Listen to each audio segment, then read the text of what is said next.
guys, it's Jarrodfeng here, and welcome to the first official episode of the Game Inspection. This was previously known as Review Time, but I figured I should change the name of the show or series, specifically so it sounded better. I feel like the Game Inspection is a better name than Review Time.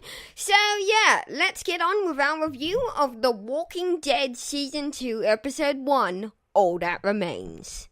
I just want to say before we start the review that there are spoilers! Lots and lots of bloody spoilers. So, if you don't want to get the game spoiled, or you haven't played this game yet, just saying you should probably avoid watching this video, as The Walking Dead Season 2 is a very story-heavy game, and watching this review will practically ruin all of it for you. So, yeah, spoilers! Being a fan of The Walking Dead, I thought I knew what to expect from this game. But what actually happened was completely unexpected and gut punches you right in the heart and leaves you in the desert for you to slowly starve to death. This is what the first 10 minutes of the game feel like. First, the game instantly reminds you about what has happened to Lee and makes you feel sad all over again, and then we cut away to the thankfully still alive Omid and Krista. The story continues straight after the events of Season 1, and boy does it start with a bang. As Clementine, former person to take care of, currently person to play as, you end up at a gas station bathroom and clean your face. Playing as Clementine in Season 2 initially made me question if this was a good idea, but thankfully Telltale pulled this off really well. As Telltale stated, the world doesn't give a shit if you're a little girl. This also made me worry about that people weren't going to treat you as if you were a child and were going to treat you as if you were an adult. Thankfully, the game does take note you're a little girl. After washing her face, Clementine drops her water bottle, and it rolls into one of the bathroom stalls, and she needs to get it. Whilst getting her water bottle, Clementine hears another girl enter the bathroom. This leads to our first true decision to make as Clementine, and remember, silence is a valid option. The ring of an egotistical maniac. Hey, you're gonna have to talk to this person for years. You get a vote. After making this decision, something that I'm not going to spoil happens, but it certainly does represent the tone the game is going for in this episode.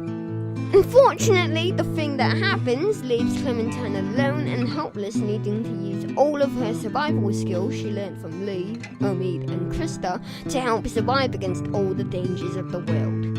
Overall, Telltale, as they have been doing recently, have created a brilliant story filled with twists, humor, and as always, with The Walking Dead, sadness.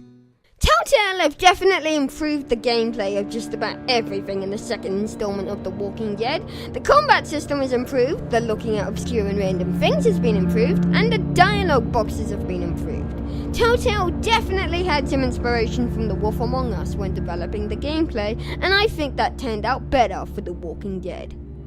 One thing I found quite interesting about the second season of The Walking Dead was the neat little detail they added in the game, in which when you move your mouse cursor around when about to pick something up, Clementine moves her head around. I found this pretty cool, and it's nice that Telltale really paid attention to detail in the game.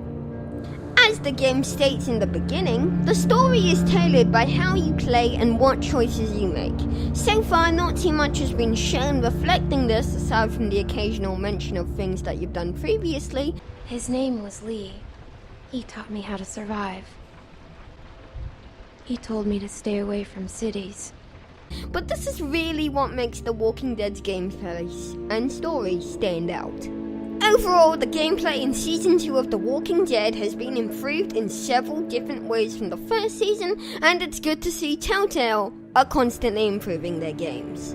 In terms of issues such as bugs, whilst playing on PC, I stayed at a solid 60 frames per second the whole way through the game, and I only had one glitch occur during the game, which had one of the characters, Carlos, end up in a room he was indeed not supposed to be in at the time.